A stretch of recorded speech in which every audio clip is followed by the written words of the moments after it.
भूतिया कहानी तंत्र भाग 2।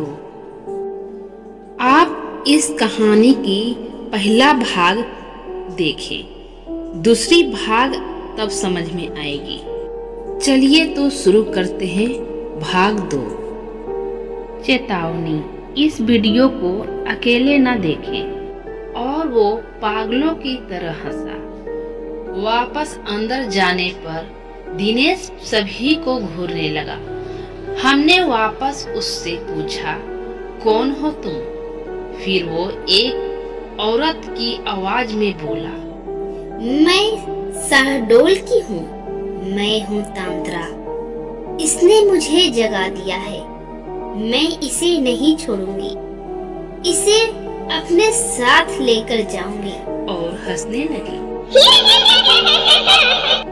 हमने कहा, जो तुम मांगोगी हम तुम्हें देंगे, पर इसे छोड़ दो। वो दुष्ट आत्मा अब अपने पूरे रूप में आ गई और बोली, मुझे एक मटकी, 4 नारियल, चुनरी, श्रृंगार का पूरा सामान ला कर दो, तो मैं चली जाऊंगी। नहीं तो मुझे अपने साथ ही लेकर जाऊंगी। जल्दी करो, जल्दी करो, दफा हो जाओ। ये सामान लेकर ही आना, वरना इसे तो मैं चबा जाऊंगी। और हंसने लगी। हम सबके चेहरे पीले पड़ गए। माँ और मैं तेजी से बाजार की तरफ निकले। रास्ते में माँ रोने लगी तो मैंने उन्हें दिलासा दी, सब ठीक हो जाएगा माँ। माँ बोली, कुछ भी ठीक नहीं होने वाला मुकेश। मैंने तुझे बताया नहीं? इसने जब अपना पहला असर दिखाया था तब दिनेश को क्या हुआ हम समझ ही नहीं पाए थे। दिनेश के साथियों ने हमें बताया, उस दिन दिनेश के ऑफिस में मीटिंग थी। सब आपस में हंस बोल रहे थे, सब कुछ ठीक था कि अचानक दिनेश की तबीयत बिगड़ने लगी। दिनेश ने सामने रखा गिलास उठाया और पानी पिया।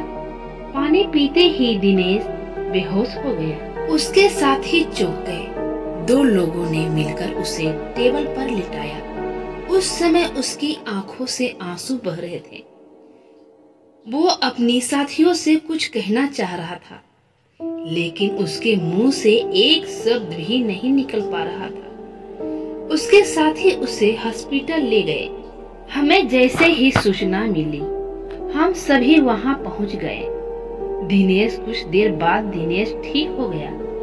क्या हुआ उसे खुद भी कुछ मालूम नहीं था। उसे इतना याद था कि वो बेहोश हो गया था। उसके बाद कभी ऐसा कुछ नहीं हुआ जिससे कोई परेशानी हो।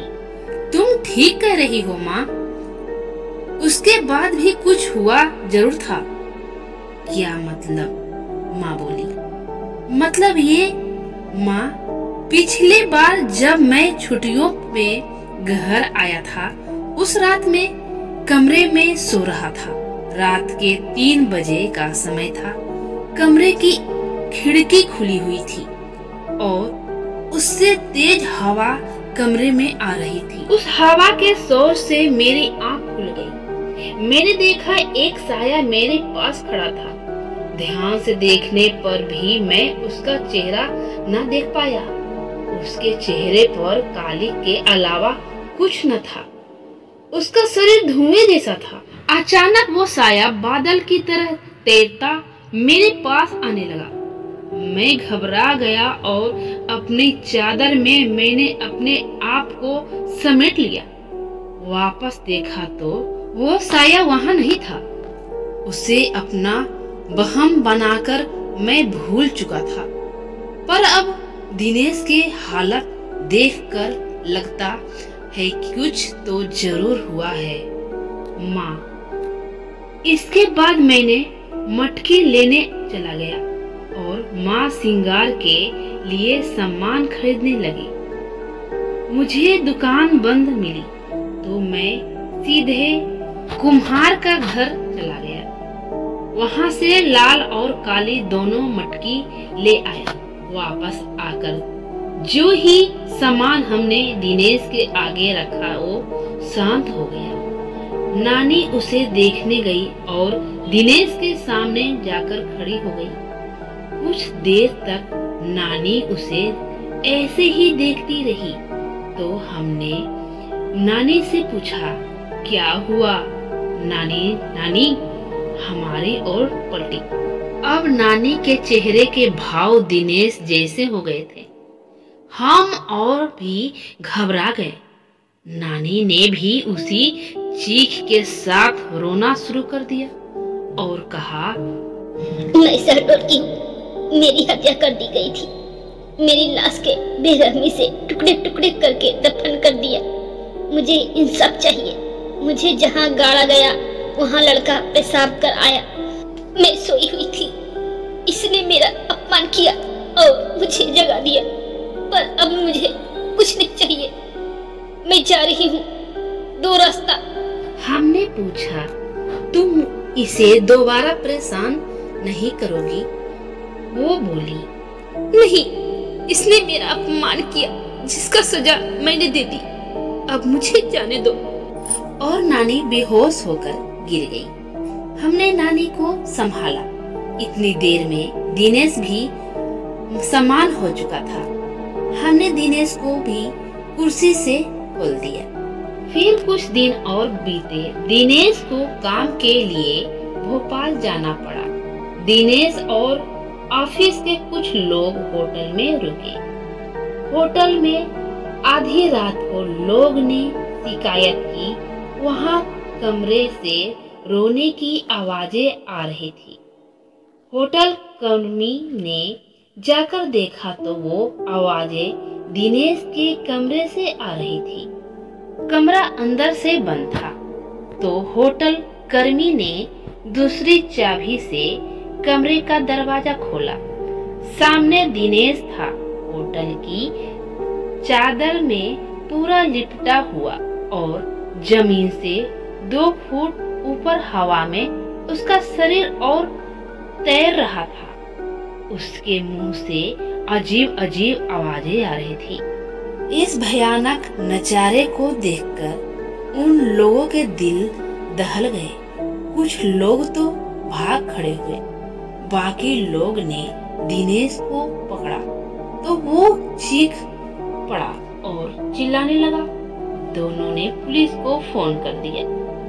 शांति भंग के आरोप में पुलिस दिनेश को ले गई।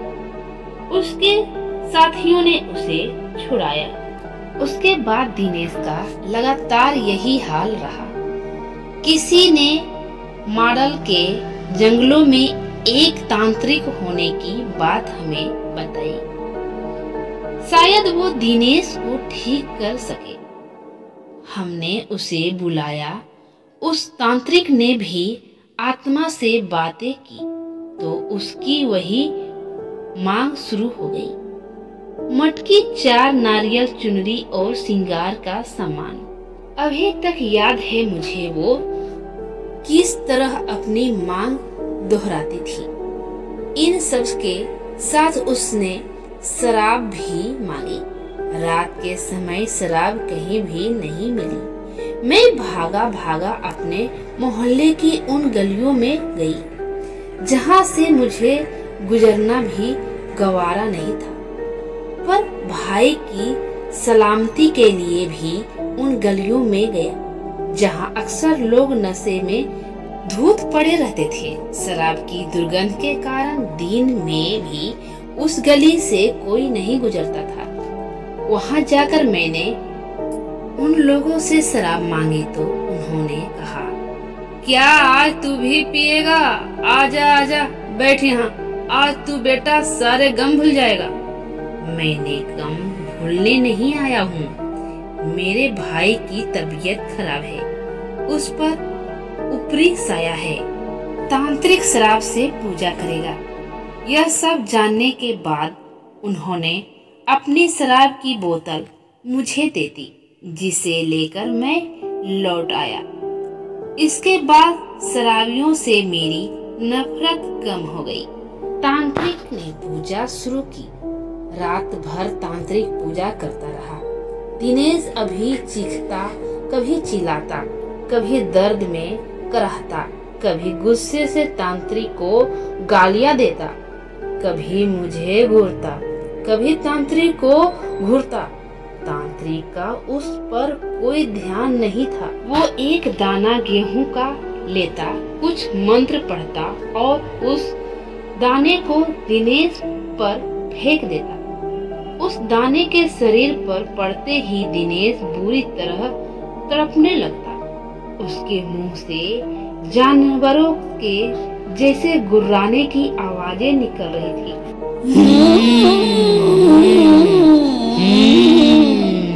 वो जानवरों की तरह हरकत करने लगा था। दिनेश की आवाज उसके गले में ही बंध कर रह गई थी। वो क्या बोल रहा था कुछ समझ नहीं आ रहा था। सुबह तक दिनेश ठीक हो गया और बेहोश रहा। शायद इन सब से उसका शरीर थकने लगा था। उसका चेहरा पीला पड़ने लगा था। शरीर सूख कर लकड़ी जैसा हो चला था। फिर भी कहीं न कहीं मेरा भाई इन बुरी शक्तियों से लड़ रहा था। मुझे यकीन था कुछ दिन और बीतने पर दिवाली को त्योहार आ गया।